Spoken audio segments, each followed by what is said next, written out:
ఈసారి ఋతుపవనాలు సరిగా లేవు. వర్షాభావ పరిస్థితులు దేశమంతా నెలకొన్నాయి. దేశంలో అతిపెద్ద వ్యవసాయ సంక్షోభం, గ్రామీణ ఆర్థిక వ్యవస్థ సంక్షోభ ఛాయలు కనబడుతున్నాయి. కోర్స్ ఇంకా ఎర్లీ, ఎందుకంటే మన దేశంలో మాన్సూన్ జూన్ టు సెప్టెంబర్ మాసంలో ఉంటాయి. ఈ మాన్సూన్ జూన్ టు సెప్టెంబర్లో కురిసేటువంటి టోటల్ రెయిన్ఫాల్లో 19% జూన్ మంత్లో కురుస్తాయి. 32% రెయిన్ఫాల్ మనకు జూలై మాసంలో వస్తాయి. అంటే సెప్టెంబర్ వరకు మాన్సూన్ ఉన్న మొదటి 2 నెలలే 50% వరకు ఉంటాయి. సో అందువల్ల ఈ 2 నెలలలో గనక డ్రై స్పెల్, వర్షాభావ పరిస్థితులు, డెఫిషియెంట్ రెయిన్ఫాల్ ఉంటే ఇది కంప్లీట్గా మన దేశ ఎకానమీ పైన ప్రభావం పడతాయి. ఎందుకు పడతాయంటే మన దేశంలో హార్డ్లీ 50% మించి ఇరిగేషన్ ఫెసిలిటీ లేదు. అది కూడా కొన్ని ప్రాంతాల్లో మాత్రమే ఉన్నాయి. అక్కడ కంపారిటివ్లీ ప్రాస్పరస్ రీజన్లో ఉన్నాయి. ఎక్కువ పేదరికం ఉన్న ప్రాంతాలు, మెట్ట ప్రాంతాలలో ఇవాళ వర్షాధార వ్యవసాయమే, రెయిన్ ఫెడ్ అగ్రికల్చరే ఉంటుంది. అన్ఫార్చునేట్లీ దీనిపైన సమీక్ష ఆశించిన స్థాయిలో, జాతీయ స్థాయిలో లేదు, రాష్ట్రాల స్థాయిలో లేదు. కానీ సీరియస్ క్రైసిస్ వస్తుందనటానికి మీకు ఇండియన్ మెటీరియలాజికల్ డిపార్ట్మెంట్ IMD డేటానే మీ ముందు పెడతాను. అంటే ఏ స్థాయిలో ఋతుపవనాలు బలహీనంగా ఉన్నాయి, వీక్ మాన్సూన్ వల్ల అగ్రికల్చరల్ అవుట్పుట్ తగ్గిపోతుంది, అగ్రికల్చరల్ ప్రొడక్టివిటీ తగ్గిపోతుంది, దాంతో వ్యవసాయ ఆధారిత ఆదాయాలు దెబ్బతింటాయి, లైవ్లీహుడ్ జీవనోపాధి దెబ్బతింటుంది, కరువు పరిస్థితులు ఏర్పడతాయి, మైగ్రేషన్ వలసలకు కారణమవుతాయి. ఎప్పుడైతే ఈ దేశంలో ఇప్పటికీ నియర్లీ 50% లైవ్లీహుడ్ కొరకు అగ్రికల్చర్ పైన ఆధారపడుతున్నారు కనుక ఆటోమేటిక్గా రూరల్ డిమాండ్ తగ్గిపోతుంది. ఇప్పటికే ప్రైవేట్ కన్సంప్షన్ ఎక్స్పెండిచర్ వీక్గా ఉండడం వల్ల మన దేశ వృద్ధి రేటు ఆశించిన స్థాయిలో లేదు. లేటెస్ట్ IMF ప్రొడక్షన్ కూడా 7.7% నుంచి 6.6% వరకు, బిలో 7% తగ్గించారు. సో ఈ పరిస్థితుల్లో రూరల్ డిమాండ్ తగ్గడం వల్ల ఎకనామిక్ ఓవరాల్ ఎకానమీ పైన ప్రభావం పడుతుంది, GDP పైన ప్రభావం పడుతుంది. ఈ డెఫిషియెంట్ రెయిన్ఫాల్కు తోడుగా ఎరువుల ధరలు విపరీతంగా పెరిగి ఉన్నాయి. తర్వాత మార్కెట్ దోపిడీ ఎలాగో ఉంది, గిట్టుబాటు ధరలు రానివ్వరు. ఇవాళ మన ఆంధ్రప్రదేశ్లో పొగాకు రైతులు ఉదాహరణ నేను చెప్పాను, ఒక 260 రూపీస్ పర్ కేజీ ఉంటే తప్ప పొగాకు రైతుకు గిట్టుబాటు ఉండదు. మీరు ఇప్పుడు ప్రకాశం జిల్లా ఈ ప్రాంతంలో పెద్ద ఎత్తున పొగాకు పండిస్తారు. గుంటూరు, కృష్ణా జిల్లాలో కూడా కొంత పండిస్తారు. ఒకప్పుడు ప్రకాశం జిల్లా పొగాకు రైతులు ఆత్మహత్యలు కూడా చేసుకున్నారు. కిలోకు 260, 260 రాంది గిట్టుబాటు కాదు. ఇవాళ బిలో 200 ఇస్తున్నారు. సో 360, కనీసం 300 రూపాయలు ఇవ్వాలని పొగాకు రైతులు అడుగుతున్నారు. సో ఇవన్నీ కూడా ఒక క్రైసిస్ ఒకదానికోటి ముడిపడి మరింత తీవ్ర రూపం దాలుస్తుంది. So now let me come to the rainfall position. నేను ఇంతకుముందు చెప్పాను, మన దేశ monsoon June, July, August, September 4 మాసాలలో విస్తరించి ఉంటే అందులో నియర్లీ 1/5, 19% జూన్ మంత్లోనే వస్తాయి. జూన్ మంత్లో దేశంలో 40% రెయిన్ఫాల్ తక్కువ, డెఫిషియన్సీ 40%. అంటే కురవాల్సిన అంటే రావాల్సిన వర్షపాతంలో కేవలం 60% వచ్చింది, 40% రాలే. This a massive dry spell, మామూలు కాదు. మాన్సూన్ ఎంత వీక్ ఉందో అర్థమవుతుంది. జూలైలో 8th వరకు, జూలై 8th వరకు అంటే 2 రోజుల కింద, 2-3 డేస్ కింద వరకు మీరు గమనిస్తే కంపారిటివ్లీ కాస్త ఇంప్రూవ్ అయింది వర్షపాతం. ఇవాళ జూలై నాటికి, జూలై 1st వీక్ నాటికి, 8th నాటికి దేశంలో క్యూములేటివ్ డెఫిషియన్సీ అంటే జూన్, జూలై వరకు కలిపితే ఓన్లీ 17% డెఫిసిట్. అయితే ఈ గణాంకాలు పూర్తి పిక్చర్ని ఇవ్వవు. ఎందుకు అంటే రెయిన్ఫాల్ ఇంటెన్సిటీ ఒకటే సరిపోదు, దాని జాగ్రఫికల్ స్ప్రెడ్ కూడా ముఖ్యం. సో పడాల్సిన చోట పడకుండా పడకూడని చోట పడిందనుకోండి, ఏం లాభం? ఇప్పుడు ముంబైలో కుండపోతలాగా వర్షం కురుస్తుంది, కానీ వ్యవసాయం ఉన్న విదర్భ ప్రాంతంలో వర్షం కురవదు, ఏం లాభం? హైదరాబాద్లో భయంకరంగా వర్షం కురుస్తుంది. పక్కనున్న మీకున్న మహబూబ్ నగర్లో, నల్గొండలో వర్షం కురవదు. ఏం లాభం దానివల్ల? అందువల్ల మీకు కురవాలి. Geographical spread important, time spread కూడా ఇంపార్టెంట్. ఒక్క రోజులోనే మొత్తం కురిస్తే ఉన్న పంటలు కూడా ఉండవు. సో అందువల్ల ఇవన్నీ కూడా ఉంటాయి. కానీ ఈవెన్ గణాంకాల రీత్యా చూసినా మీకు still 17% deficiency up to July 8 ఇండియాలో. మీకు ఇది దేశవ్యాప్త సిచ్యువేషన్. కానీ మీకు బీహార్లో 50% డెఫిషియన్సీ ఈవెన్ నౌ. గుజరాత్లో జార్ఖండ్లో 38%. నేను ఈ 2 రాష్ట్రాల పేరు చెప్తే మీకు వేరే అవసరం లేదు. దేశంలో అత్యధిక పేదరికం ఉన్న ప్రాంతాలు బీహార్, జార్ఖండ్. మీకు దేశంలో వలసలు ఎక్కువగా ఉన్న రాష్ట్రం బీహార్. ఇవాళ తెలంగాణలో కానీ, ఆంధ్రలో కానీ బీహార్ కూలీల తప్ప పనులు జరగవు. అలాంటి రాష్ట్రాలు ఇవాళ వర్షపాతం అంటే ఎక్కడైతే పేదరికం తాండవిస్తుందో, ఎక్కడైతే అగ్రికల్చర్ ప్రొడక్టివిటీ చాలా తక్కువ ఉందో అక్కడ ఇవాళ రెయిన్ఫాల్ లేదు. సో అంటే ఏ స్థాయిలో రూరల్ ఎకనామిక్ క్రైసిస్ పొంచి ఉందో దీన్ని బట్టి అర్థమవుతుంది. ఇక వర్షాభావ పరిస్థితులు అంటే వర్షపాతం సరిగా లేకపోతే ఏం జరుగుతుంది? సహజంగా జరిగే పరిణామం నాట్లు వేయరు, నాట్లు ఆలస్యం అవుతాయి. మీకు దేశవ్యాప్తంగా సోయింగ్ సీజన్ స్టార్ట్ అయినా గత ఏడాదితో పోలిస్తే చాలా డెఫిషియెంట్ సోయింగ్ ఉంది. మీకు July 6 వరకు దేశవ్యాప్తంగా ఉన్న డేటా చెప్తున్నాను. ఆయా రాష్ట్రాల్లో తేడా ఉండొచ్చు. Himanshu is one of the prominent economist, finest economist, Jawaharlal Nehru యూనివర్సిటీలో అసోసియేట్ ప్రొఫెసర్. ఆయన రాసినటువంటి ఆర్టికల్ మింట్లో పబ్లిష్ అయింది, మీకు డిస్క్రిప్షన్లో ఇస్తున్నాను చూడండి. సో ఈయన కోట్ చేసిన డేటా దేశవ్యాప్తంగా July 6 నాడు రిలీజ్ చేసిన డేటా. ఈ డేటా ప్రకారము లాస్ట్ ఇయర్ సోయింగ్తో పోలిస్తే ఓవరాల్గా వ్యవసాయ రంగంలో నాట్లు 21% తక్కువ పడ్డాయి. సోయింగ్ 21%, అంటే విత్తనాలు నాటడం 21% తగ్గిపోయింది. ఇక వివిధ క్రాప్స్కి వస్తాం. ఈ 21% ఓవరాల్ అగ్రికల్చర్. రైస్లో 13%, 13% తక్కువ.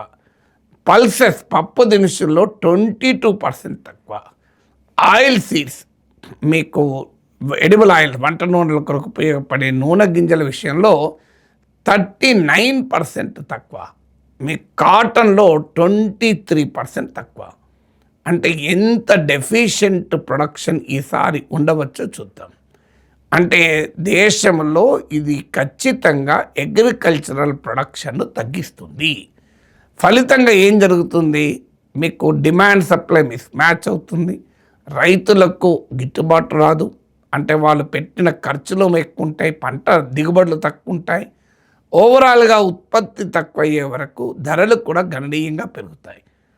మీకు రాబోయే సీజన్లో ఫుడ్ ఇన్ఫ్లేషన్ భారీగా పెరిగే ప్రమాదం పొంచి ఉంది. అయితే మీరు అన్నది సార్ ఇంకా నియర్లీ 2.5 months మాన్సూన్ ఉంది కదా, అప్పటి వరకు బెటర్ రెయిన్ఫాల్ వస్తే పరిస్థితి మెరుగవుతుంది కదా అని మీరు అనొచ్చు. నిజమే, జూన్ 30th నాటికి 40% డెఫిషియెంట్ ఉంటే July 8 నాటికి అది 17% తగ్గిన మాట నిజం. కానీ Indian meteorological department IMD data ఏం చెప్తుందంటే ఓవరాల్గా కూడా ఈ సీజన్లో డెఫిషియెంటే ఉంటుంది అని. 94% యూజువల్ రెయిన్ఫాల్ సాధారణ వర్షపాతంతో పోలిస్తే కేవలం 94% ఉంటుందని నేను మొదట్లోనే చెప్పాను. ఇది ఓవరాల్, ఇది జాగ్రఫీ వైడ్గా చూడాలి, టైం పీరియడ్లో కూడా చూడాలి. ఎప్పుడు వర్షం పడుతుంది, నాట్లు వేసే సమయంలో, పంట క్రాప్స్ పెరిగే సమయంలో కాక బాగా మొత్తం దిగుబడులు వచ్చే సమయంలో పడిపోయింది అనుకోండి భారీగా వర్షం, ఉన్న పంట కూడా ఉండదు. అందువల్ల ఈ ఛాలెంజెస్ మాత్రం క్లియర్గా కనబడుతున్నాయి. మాన్సూన్ ఇంప్రూవ్ అయితే కాస్త పరిస్థితి బెటర్ కావచ్చు, కాదని నేను అన్నాను. రాబోయే కాలంలో గ్రామీణ ఆర్థిక వ్యవస్థ ఒక సంక్షోభాన్ని ఎదుర్కొనే ప్రమాదం ఉంది. దీనివల్ల రైతాంగం నష్టపోతారు, రైతు కూలీలు నష్టపోతారు, ప్రజలకు కూడా ఫుడ్ ఇన్ఫ్లేషన్, ఆహార ధరలు పెరిగే ప్రమాదం ఉంది. ఇవి జరగకూడదనే ఒక దేశభక్తితో చెప్తున్నాం.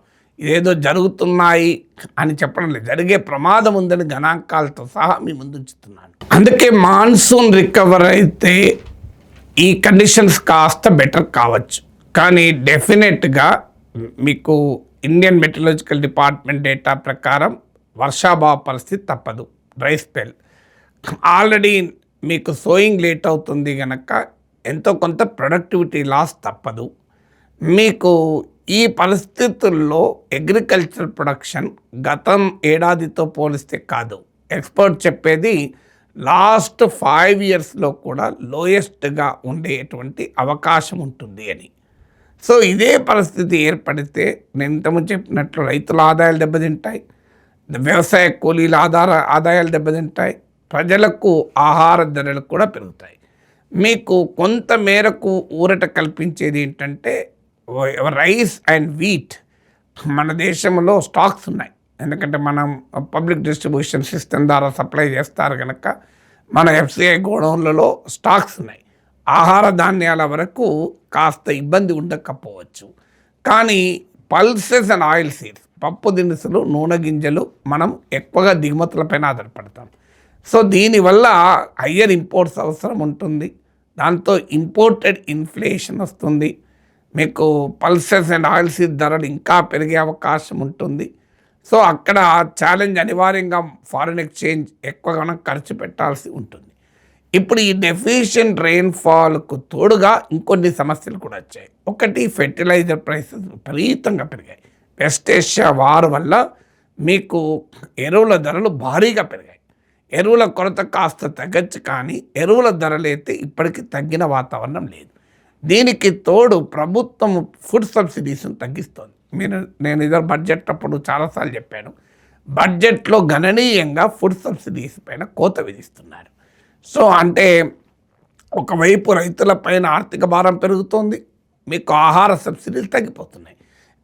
దీనికి పరిష్కారంగానే జాతీయ ఉపాధి హామీ పథకం, Mahatma Gandhi national rural employment guarantee scheme వచ్చింది.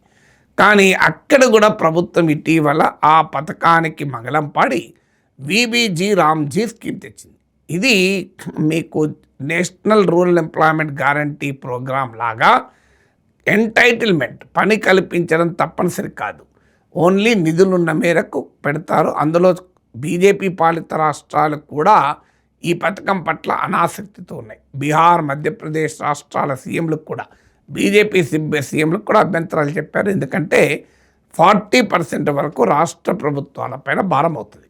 దానివల్ల ఇవాళ తెలంగాణ ఇనీషియల్ అంచనానే 1900 కోట్లు ఎక్కువ ఖర్చు పెట్టాలి, ఆంధ్రప్రదేశ్ 4000 crores ఖర్చు పెట్టాలి, బీహార్, జార్ఖండ్, ఒరిస్సా లాంటి పేద రాష్ట్రాలకైతే ఇది మరింత ఆర్థిక భారం అవుతుంది.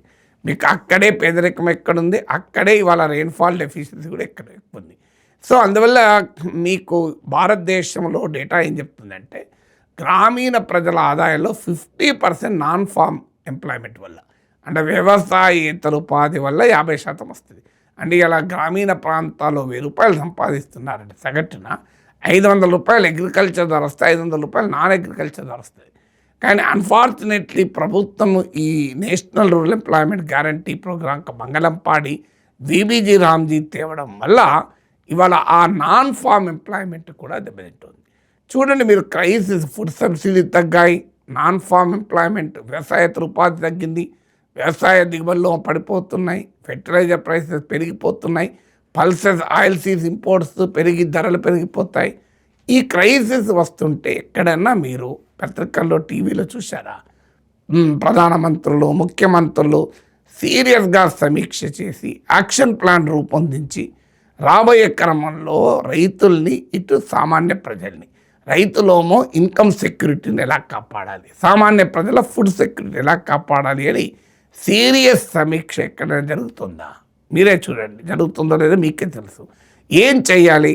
ఒకటి, రైతులకు ఈ వర్షాభావ పరిస్థితుల నుంచి రక్షణ కల్పించే చర్యలు మొదలుపెట్టాలి. వ్యవసాయేతర ఉపాధి అవకాశాలను పెంచాలి. అగ్రికల్చరల్ కమాడిటీస్, ఫుడ్ కమాడిటీస్, ఆహార ఉత్పత్తుల కొరత లేకుండా ఎక్స్పోర్ట్ ఇంపోర్ట్ ప్లానింగ్ ఉండాలి. ఆహార సబ్సిడీలు పెంచాల్సి ఉంటుంది, ఎరువుల సబ్సిడీలు పెంచాల్సి ఉంటుంది. మీకు ఇలాంటి చర్యలు తీసుకోవడం, ఈ సమయాన్ని అవకాశంగా తీసుకొని రూరల్ ఇన్ఫ్రాస్ట్రక్చర్ పైన ఎక్కువ ఖర్చు పెట్టాలి. ఇప్పుడు స్కూల్ బిల్డింగ్ల దగ్గర స్కూల్ బిల్డింగ్లు కట్టచ్చు, హాస్పిటల్ బిల్డింగ్ లేకుండా హాస్పిటల్ కట్టచ్చు, చిన్న చిన్న ఇరిగేషన్ యాక్టివిటీ చేపట్టచ్చు, గ్రామీణ రోడ్లను వేయచ్చు, మార్కెట్ యార్డ్లను నిర్మించవచ్చు, గ్రామాల్లో కూడా గోడౌన్లు నిర్మించవచ్చు. వీటి వల్ల ఏమవుతుందంటే ఈ రూరల్ ఇన్ఫ్రాస్ట్రక్చర్ ఫ్యూచర్లో అసెట్ అవుతుంది. ఇప్పుడు గ్రామీణ పేదలకు ఉపాధి దొరుకుతుంది. అందువల్ల ఈ చర్యలు తక్షణం తీసుకోవాలి.